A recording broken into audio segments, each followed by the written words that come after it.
Welcome to the deep dive. We're your shortcut to getting genuinely well-informed. We dig into different sources and pull out the key insights for you. Hmm. Today, we're tackling something a lot of you ask about.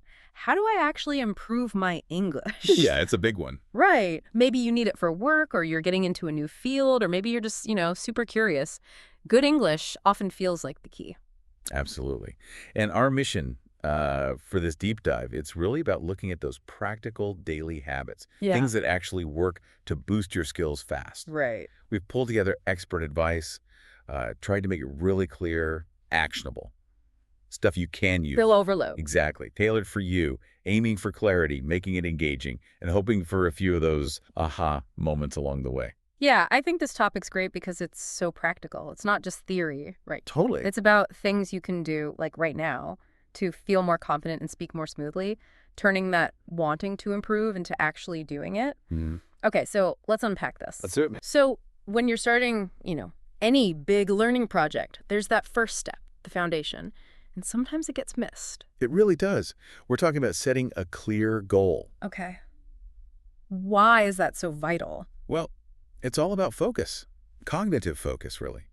You need to kind of stop and ask yourself, why? Mhm. Why do I want to improve my English? Right. Is it, for a specific job interview, studying somewhere new, maybe giving presentations, or just feeling more comfortable chatting day to day? So knowing the why changes how you approach it. Completely. It sharpens everything. That makes sense. Like, if your main goal is speaking fluently, Mm-hmm. then you'd probably spend more time actually talking, right? Rather than, say, getting totally bogged down in grammar rules. Exactly. It tells you where to put your energy, your time, Yeah. which, let's face it, is limited. True. And here's a common trap: trying to do everything at once. The advice we found really emphasizes starting small. Pick one clear goal. That's way more effective than juggling like 10 vague ideas that just end up confusing you. Okay, one clear goal. Got it. So once you have that goal figured out, what's next? Habit number 2. This one's huge. Listen to English every single day. Immersion, basically. Kind of, yeah. Yeah. And the great thing is there's just so much stuff out there now. Podcasts, obviously. Yeah. But also music, YouTube videos you like. Even cartoons can be good.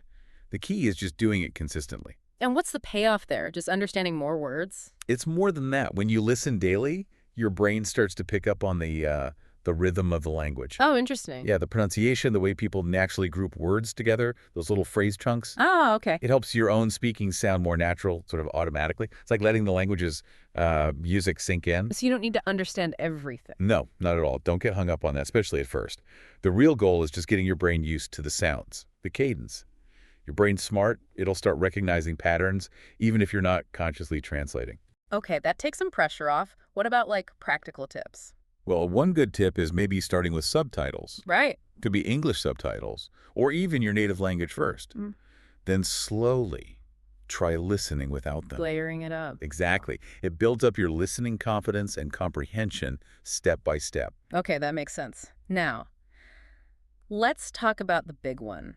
The scary one for lots of learners. Uh-huh. I think I know where you're going. The fear of actually speaking. Which brings us to habit 3, and this feels really key.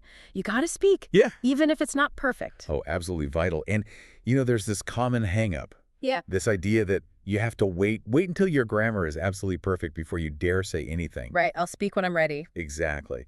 But here's the thing.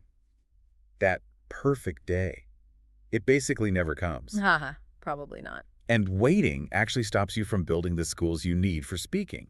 You can't perfect something you never practice. So what's the actionable advice? Just jump in. Pretty much. Speak from day one. Yeah. Seriously. You don't even need someone else at first. Really? How? Talk to yourself. Narrate what you're doing. I'm making coffee. I'm looking out the window. Describe things around you. Like talking to yourself in the mirror? Yeah, or just describing your day as it happens. Even silently in your head, but out loud is better. Simple sentences. Okay. Even just one sentence a day makes a difference, truly. Yeah. Simple things like, I'm making tea, or today was a good day. Wow, okay. It's that consistent, low-stakes practice.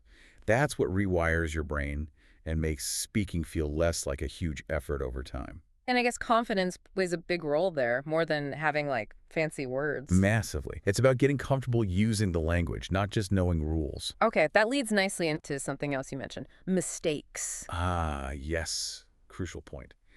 This fear of mistakes. It holds so many people back. It really does. We need to reframe mistakes. They're not failures. They're actually signs that you're learning, that you're trying things out. That's a good way to put it. Nobody speaks perfectly anyway, right? Not even native speakers. Exactly. We all stumble, use the wrong word sometimes, hesitate. It's normal. Your brain learns by doing, and sometimes that means doing it, well, wrong. So it's just feedback. Precisely. Instead of thinking, oh no, what if I say it wrong? Try thinking, okay, what can I learn from this? Shifting the mindset. Yeah. Every mistake is actually a step forward because you learned something, or at least reinforced something. Okay. Speak without fear. Embrace mistakes. Got it. What's habit number 4? Habit 4 is about enriching your vocabulary and understanding through reading in English. Right, any kind of reading. Well, the best advice is to read what genuinely interests you. Okay, makes sense. Yeah. If you're curious about the topic, you'll stick with it longer. So, comics, blogs about your hobbies, short stories, whatever grabs you. And when you hit new words, just look them all up. You can, but a more effective strategy is to try and guess the meaning first. From the context. Look at the words around it, the whole sentence, maybe the paragraph. Play detective a bit. Okay, try to figure it out from the clues. Exactly. This is called learning in context. And it's super powerful. Why that?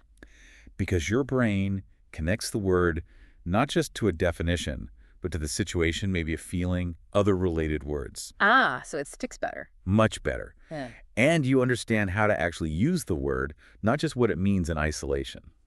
That's really useful. Any other reading tips? Yeah, a nice little bonus tip. Keep a small notebook. Try to jot down maybe 3 new words each day that you genuinely learn from your reading in context. Just 3. Manageable. Totally. Quality over quantity. Okay. So we've got All right. goal setting, listening daily, speaking without fear, and reading in context. What's habit 5? Habit 5 is maybe a bit of a secret weapon. It really accelerates things once you get the hang of it. Ooh, intriguing. What is it? Thinking. Thinking directly in English. Instead of translating in your head. Exactly. That constant mental translation from your native language, it really slows you down. I can imagine. Thinking in English builds these direct pathways in your brain. You bypass the translator. Okay, but how do you even start doing that? It sounds hard. Start super small, Right. really simple thoughts, like just notice things internally in English. I'm hungry. Okay. Or it's raining. Or plan your next action. I need to call my friend. So like narrating your own thoughts. Yeah, basically. Just switch the language of your internal monologue for simple things at first, your immediate surroundings, what you're about to do. And this makes speaking easier. Definitely. Over time, it makes speaking feel much more natural, much faster. Yeah. Because the thoughts are already in English. You're not doing that extra step. Wow. Okay, that feels like a game changer if you can make it a habit. It really can be. It integrates the language much more deeply into how you, well, think. Right. So let's quickly recap those 5 habits, these smart ways to really boost your Outlish. Okay, so number 1, set that clear, focused goal. Mm-hmm. Know your why. 2, listen every single day. Immerse your ears. Got it. 3, speak without fear. Start now.